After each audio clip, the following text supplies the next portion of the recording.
주님, 오늘도 우리 안에 있는 소란을 잠재워 주소서. 고요함 속에서 당신의 음성을 듣게 하소서. 당신의 진리로 우리의 길을 인도하여 주옵소서. 주 예수 그리스도의 이름으로 간절히 기도합니다. 아멘. 오늘 우리에게 주시는 기록된 하나님 말씀 누가복음 19장 1절에서 10절 말씀입니다. 오늘 본문은 여리고성에 사는 삭개오 그리고 예수님과의 만남에 대한 이야기를 기록하고 있습니다. 예수님을 그렇게도 만나고 싶어 했었던 사람은 삭개오였습니다. 하지만 그에게는 두 가지 장애물이 있었죠. 첫 번째는 주님 곁으로 가지 못하게 하는 사람들, 그리고 두 번째는 자신의 키가 너무 작다는 것, 바로 이 두 가지입니다. 그래서 삭개오는 뽕나무 위로 올라가기로 작정합니다. 돌무화과 나무라고 표현하고 있죠. 모든 사람들에게 드러나는 자리, 주목하는 자리에 그는 스스로 올라섭니다. 이유는 딱 하나죠. 예수님을 만나겠다. 이미 삭개오의 이름을 알고 계시는 주님으로부터 전혀 생각지 못한 제안을 받습니다. 5절 말씀 보시면 예수께서 그곳에 이르사 쳐다보시고 이르시되 삭개오야 속히 내려오라. 내가 오늘 너의 집에 유하여야 하겠다. 그러한 주님의 요청에 너무나 기뻐하는 마음으로 그는 예수님을 집으로 모셔드립니다. 그가 얼마나 새로운 삶을 살기를 갈망했는지, 스스로 나올 수 없었던 자신의 인생 속에 얼마나 예수님을 만나기를 그렇게 학수고대했는지를 보여줍니다. 6절 보니까 급히 내려와 즐거워하며 영접하거늘. 하지만 이런 삭개오의 마음과는 다르게 반응하는 사람들이 있습니다. 7절을 보시면 뭇 사람이 보고 수군거려 이르되 저가 죄인의 집에 유하러 들어갔도다 하더라. 주님을 만나는 그 존재, 그 한 존재의 삶의 깊이를 읽어내지 못한 채 고작 죄인이라는 틀 안에 가두고서 삭개오도 그리고 그를 만난 예수님도 함께 정죄하는 사람들을 우리는 보게 됩니다. 늘 사람이 사는 세상은 세상이 그려놓은 그 틀 안에 한 존재를 정의 내리고 가두어 버리죠. 그리고 그 틀 안에서 결코 나오지 못하도록 말하고 행동하고 대할 때가 참 많습니다. 정작 당사자인 본인이 자신의 삶의 자리에서 그렇게도 헤어나오고 싶어 해도 말입니다. 죄인이든 악인이든 누구든 그 존재 자체에 우리의 마음을 둘 필요가 있습니다. 그 존재의 소리에 귀를 열어 둘 필요가 있다는 말입니다. 그 존재의 소리를 향하여 귀를 닫아버린 채 자꾸 우리가 또는 사회가 또는 교회가 정해놓은 어떤 틀 안에 그 존재를 정의 내리고 묶어버리고 있는 것은 아닌지 질문해 보아야 할 것입니다. 8절 말씀 보시면 삭개오가 서서 주께 여짜오되 주여 보시옵소서 내 소유의 절반을 가난한 자들에게 주겠사오며 만일 누구의 것을 속여 빼앗은 일이 있으면 내 갑절이나 갚겠나이다.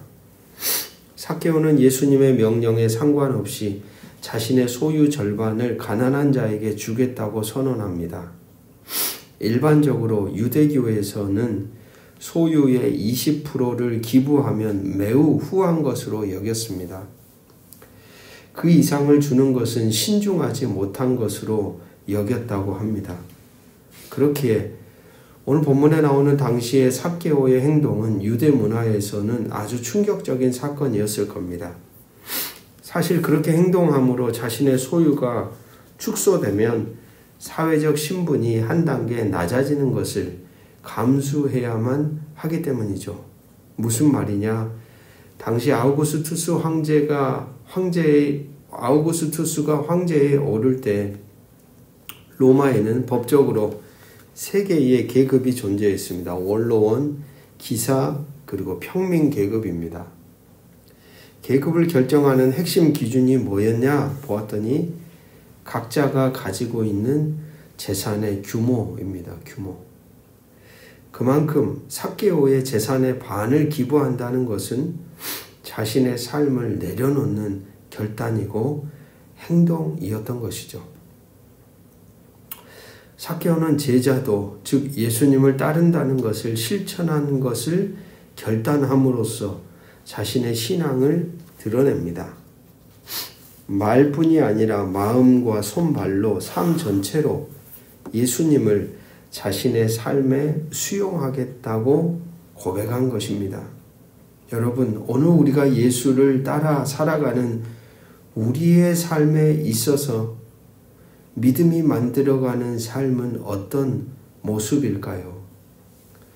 삭개오는 이런 결단을 하고 자신의 삶을 주님께 드리며 주님이 기뻐하는 삶의 자리로 자기를 바꾸어 가기 위해 나아갔는데, 오늘 우리가 예수를 따라가는 삶에 있어서 우리의 믿음이 만들어가는 삶의 흔적은 무엇일까 고민하게 됩니다. 보십시오. 이 놀라운 선언을 당시 세리, 법정 증인으로도 설 수 없는 존재, 아브라함의 자손의 자격을 상실한 사람, 그러나 그런 인생 안에도 예수님은 하나님의 뜻 안에서 새로운 삶을 살길 원하자 구원을 선포합니다. 구원을. 9절 말씀. 예수께서 이르시되 오늘 구원이 이 집에 이르렀으니 이 사람도 아브라함의 자손임이로다. 그것이 어떤 인생에게도 선포되는 복음, 하나님 나라에 대한 선언입니다. 어떤 이들에게도 새로운 삶을 허락하시며 또한 그런 하나님 나라 안에서의 삶을 살아가기를 원하시는 분이 하나님이심을 주님을 통하여 우리는 깨닫게 됩니다. 어떤 사람도요, 어떻게 어긋나고 어떤 악한 짓을 저지르고 어떤 죄된 길에 들어섰을지라도 그들이 돌아서고자 하고 그들이 예수 그리스도의 주권과 통치 아래에 살아가고자 결단하면 하나님이 원하시는 본심은 이전의 삶에 대해서 괜찮다는 거예요. 새로운 삶을 살아가도록 내가 너를 건져 올리겠다라고 선언하는 겁니다. 구원이 이르렀다라는 표현을 귀 기울여 보십시오. 구원이란 지속적으로 신실하게 하나님의 통치 안에 거하는 것입니다. 이르렀다는 말이 암시하듯 완료가 아니라 지속적인 삶입니다. 그렇게 구원받는 것보다 중요한 것은 한 번 받은 그 구원을 끝까지 잘 지켜가는 것입니다. 오늘 우리 각자에게 허락된 구원을 우리는 오늘도 어떻게 잘 지켜갈까? 잘 간직해 갈까? 어떻게 이것을 내가 잘 싸워서 고수할까를 우리는 오늘도 그래서 고민하는 것이겠죠. 10절 말씀입니다. 인자가 온 것은 잃어버린 자를 찾아 구원하려 함이니라. 잃은 자를 오늘도 찾으신다는 주님의 선언은 길을 잃고 때때로 헤매는 우리의 삶에 대한 소망입니다. 때때로 분별하지 못하여 헤매는 자에게도 다시금 언제든지 찾아오셔서 일깨워 주시고 돌아서도록 도우시는 주님이 우리 곁에는 계십니다. 그렇기에 오늘 우리 각자에게 걸어가는 삶이 길이 어떤 자리일지라도 우리는 그분이 허락하시는 구원의 역사 속에 주어진 삶을 또한 용기 내어 걸어갈 수 있을 것입니다. 이 하루 그런 주님과 함께 여러분에게 주어진 삶을 신실하게 걸어가시기를 주의 이름으로 축복합니다. 기도하겠습니다. 주님, 무리들 틈 사이에서 가려지고 밀려난 작은 사람, 삭개오의 이야기가 오늘 우리의 이야기가 됩니다. 사람들 틈에 가려 예수님을 볼 수 없었고 우리 안에 결핍과 부족함은 늘 우리를 숨게 했습니다. 그러나 삭개오가 나무 위로 올라갔듯 우리도 주님을 보기 위해 오늘 믿음의 가지 위로 올라섭니다.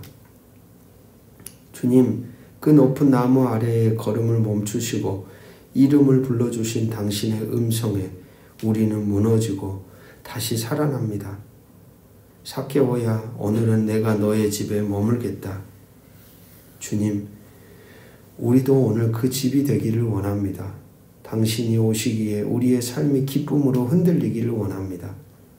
우리가 움켜쥔 것들, 무거운 이름, 불의한 이익, 소유와 자존심, 모든 것을 당신 앞에 내려놓습니다. 구원이란 한순간의 감격이 아니라 매일의 선택입니다.